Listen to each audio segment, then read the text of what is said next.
بسم اللہ الرحمن الرحیم۔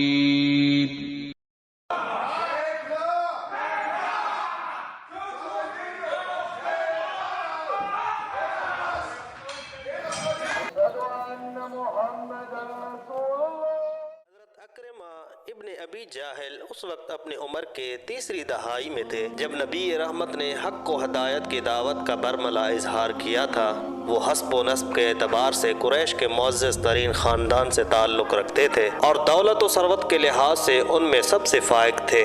ان کا باپ مکہ کا سب سے سرکش اور جابر شخص تھا، شرک و کفر کے قافلے کا سالار اور مسلمانوں کی ابتلاء و آزمائش کا سب سے بڑا ذمہ دار تھا، جس کی مکاری اور چال بازی کے ذریعے اللہ تعالیٰ نے اہل ایمان کو پرکھا اور وہ اس معیار پر کھرے اترے۔ پیارے دوستو، یہ تو ان کا باپ تھا اور وہ خود حضرت اکرمہ ابن ابی جہل مخزومی ہیں۔ اکرمہ کا شمار قریش کے معدود چند سربراہ وردہ رئیسوں اور اس کے نامور شاہ سواروں میں ہوتا تھا۔ اکرمہ ابن ابی جہل نے خود کو اس حال میں پایا کہ وہ اپنے باپ کے مرضی کے مطابق حضرت محمد صلی اللہ علیہ وسلم کی مخالفت کرنے پر مجبور ہے۔ چنانچہ انہوں نے آپ صلی اللہ علیہ وسلم کے ساتھ سخت عداوت کا رویہ اختیار کیا، ان کے ساتھیوں کو دردناک سزائیں اور اہل اسلام پر ایسے عقوبتیں نازل کی کہ اس کے باپ کی آنکھیں ٹھنڈی ہو گئیں۔ جب ان کے باپ نے معرکہ بدر میں لشکر شرک کی قیادت کی اور لات و عزا کی قسمیں کھا کر اعلان کیا کہ محمد صلی اللہ علیہ وسلم کو شکست دیے بغیر وہ مکہ واپس نہیں لوٹے گا، ان لوگوں نے بدر کے مقام پر پڑاؤ ڈال کر وہاں 3 دن قیام کیا۔ اس دوران وہ اونٹ ذبح کر کے ان کا گوشت کھاتے اور شراب پیتے رہے۔ ان کی دل بستگی کے لیے دف بجا بجا کر لونڈیاں گانے سناتی رہیں۔ جس وقت ابو جہل اس معرکے کی قیادت کر رہا تھا، اس کا بیٹا اس کا قابل اعتماد دست و بازو تھا، لیکن لات اور عزا نے نہ اس کی پکار سنی نہ اس کی مدد کو آئے، کیونکہ وہ سننے سے معذور اور مدد کرنے سے عاجز تھے۔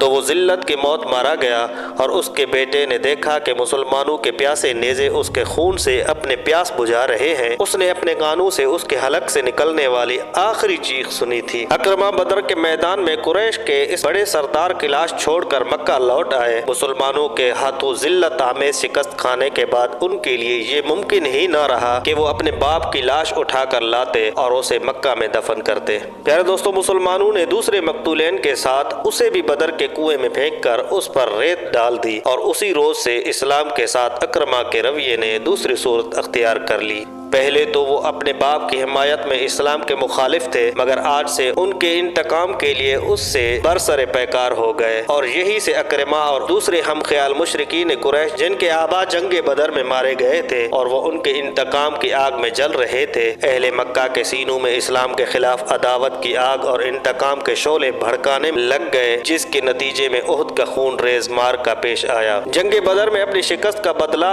اور مقتولین کا انتقام لینے کے لیے قریش کا جو لشکر جرار مکہ سے روانہ ہوا، اکرمہ اس میں شریک ہو گئے۔ اس نے اپنی بیوی ام حکیم کو بھی ساتھ لیا تاکہ وہ ان عورتوں کے ساتھ شامل ہو کر صفوں کے پیچھے کھڑی ہو جائے، اور جب جان باز قریش میں شکست کے آثار نظر آئیں تو عورتیں دف بجا بجا کر انہیں قتال پر برانگیختہ کریں اور ان کو میدان جنگ میں ثابت قدم رکھنے کی کوشش کریں۔ قریش نے اپنے فوج کے گھڑ سوار دستے کی قیادت کے لیے اس کے میمنہ پر خالد بن ولید اور میسرہ بن اکرمہ بن ابی جہل کو متعین کیا۔ اس روز ان دونوں مشرک سالار نے جرأت، شجاعت اور جواں مردی کے ایسے جواہر دکھائے کہ قریش کا پلہ صحابہ کرام پر بھاری ہو گیا، اور اس کے نتیجے میں وہ فتح و کامرانی سے ہمکنار ہوئے جس پر ابو سفیان فرت مسرت سے چیخ اٹھا تھا۔ یہ جنگ بدر کا بدلہ ہے۔ پیارے بھائیو، غزوہ خندق کے موقع پر مشرکین نے مدینہ کا محاصرہ کر رکھا تھا۔ جب محاصرے نے کافی طول کھینچا تو اکرمہ کی قوت برداشت جواب دے گئی۔ وہ محاصرے کی طوالت سے بد دل ہو گئے۔ آخر انہوں نے خندق کے ایک تنگ حصے کو تاکا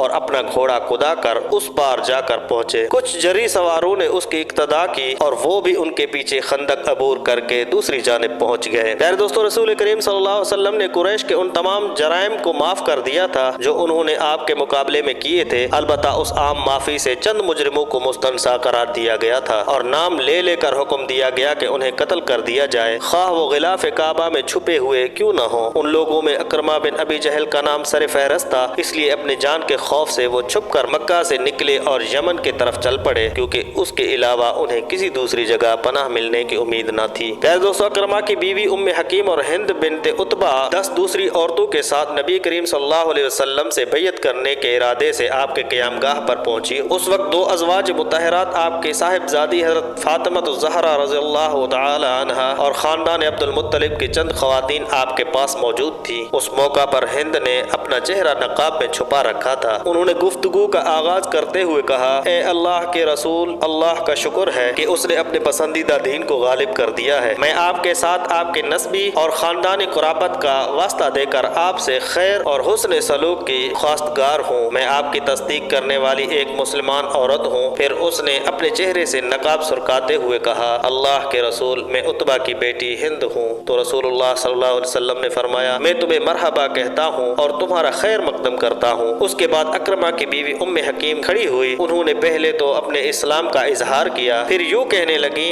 اے اللہ کے رسول، اکرمہ اس خوف سے بھاگ گئے ہیں کہ آپ انہیں قتل کر دیں گے۔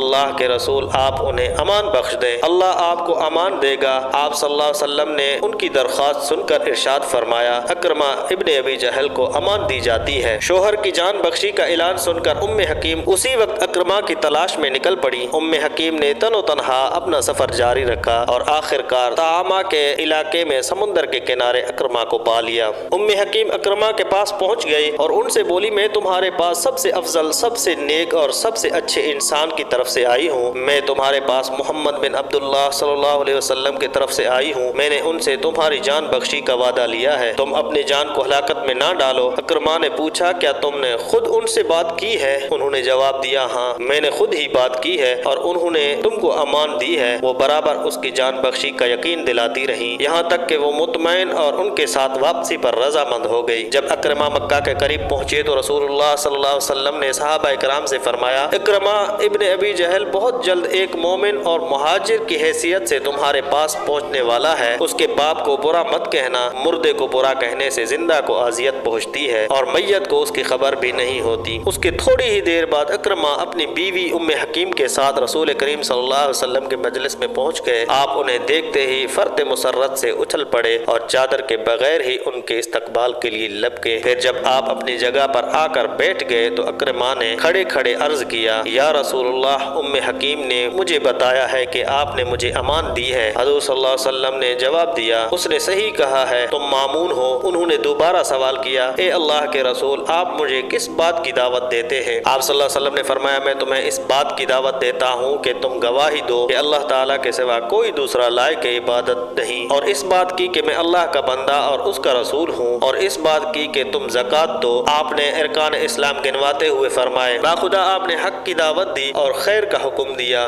باخدا آپ اس دعوت سے پہلے بھی ہم میں سب سے سچے اور نیکوکار تھے۔ یہ کہہ کر انہوں نے بیعت کے لیے اپنا ہاتھ بڑھا دیا اور کلمہ شہادت پڑھ کر دائرہ اسلام میں داخل ہو گئے۔ پیارے دوستو، اسلام لانے کے بعد حضرت اکرمہ رضی اللہ تعالی عنہ نے رسول اکرم صلی اللہ علیہ وسلم سے درخواست کی کہ اے اللہ کے رسول، مجھے سب سے اچھی چیز بتا دیجئے تاکہ میں اسے برابر پڑھا کروں۔ آپ صلی اللہ علیہ وسلم نے فرمایا، کلمہ شہادت پڑھا کرو۔ آپ نے جواب دیا، بولے اس کے بعد کیا؟ فرمایا، یہ کہو کہ میں خدا تعالی اور حاضرین کو گواہ بنا کر کہتا ہوں کہ میں مسلم ہوں، مجاہد ہوں اور مہاجر ہوں۔ میں چاہتا ہوں کہ میں آپ کے ساتھ جتنی عداوت کی، جہاں کہیں بھی آپ کے مد مقابل ہوا، آپ کے خلاف جو بات بھی، خواہ وہ آپ کے روبرو یا پس پشت کہی ہو، ان سب سے میرے لیے مغفرت کی دعا فرمائیں۔ حضرت اکرمہ رضی اللہ تعالی عنہ نے زبان سے سوال کھولی تو رسول اکرم صلی اللہ علیہ وسلم نے ان کے لیے دعا فرمائی کہ یا خدایا، ہر اس عداوت سے اکرمہ کی مغفرت فرما جو اس نے میرے ساتھ کی، اور معاف فرما دے اس کی ہر اس سرگرمی کو جس کے ذریعہ اس نے تیری نور کو بجھانے کی کوشش کی، اور درگزر فرما اس کے ہر اس حرکت کو جو اس نے میرے آبرو سے کھیلتے ہوئے میرے سامنے یا میرے عدم موجودگی میں کی ہو۔ اس دعا کو سن کر حضرت اکرمہ کا چہرہ خوشی سے دمک اٹھا اور انہوں نے کہا، اے اللہ کے رسول، خدا کی قسم، آج سے پہلے اللہ کے راہ سے بندگان خدا کو باز رکھنے کے لیے جتنا مال میں خرچ کرتا رہا ہوں، اب آج کے بعد اس سے زیادہ خدا کی راہ میں اسے دگنا خرچ کروں گا، اور آج سے پہلے خدا کے دین سے روکنے کے لیے جتنی قوت سے لڑتا رہا، آج کے بعد اس سے دگنی طاقت کے ساتھ راہ خدا میں لڑوں گا۔ پھر دوستو، ایک موقع پر جب مسلمانوں پر دشمنوں کا دباؤ بہت زیادہ بڑھ گیا تھا، وہ اپنے گھوڑے سے کود پڑے، تلوار کے نیام توڑ کر پھینک دی اور ننگی تلوار لی کر رومیوں کے صف میں گھس گئے۔ یہ دیکھ کر حضرت خالد بن ولید نے فوراً ان کے پاس پہنچ کر کہا، اکرمہ ایسا نہ کیجیے، اپنے جان کو خطرے میں نہ ڈالیے، آپ کا قتل ہو جانا مسلمانوں کے لیے ناقابل برداشت اور ناقابل تلافی سانحہ ہوگا۔ لیکن حضرت اکرمہ نے ان سے کہا، خالد ہٹ جاؤ، میرا راستہ نہ روکو، صحبت رسول اللہ سے استفادہ اور خدمت اسلام میں تم کو میرے اوپر سبقت حاصل ہے۔ میں اور میرا باپ رسول اکرم صلی اللہ علیہ وسلم کے کٹر مخالف تھے اور میرا باپ آخری دم تک اس مخالفت پر قائم رہا، اس لیے صحبت رسول کا شرف میرے حصے میں جو بڑی تاخیر سے آیا ہے، مجھے چھوڑ دو، آج میں گزشتہ کوتاہیوں اور محرومیوں کی تلافی کر لینا چاہتا ہوں۔ پیارے بھائیوں، مسلمانوں کے عظیم الشان فتح کا آفتاب طلوع ہوا تو یرموک میں حضرت اکرمہ رضی اللہ تعالی عنہ شہید ہو چکے تھے۔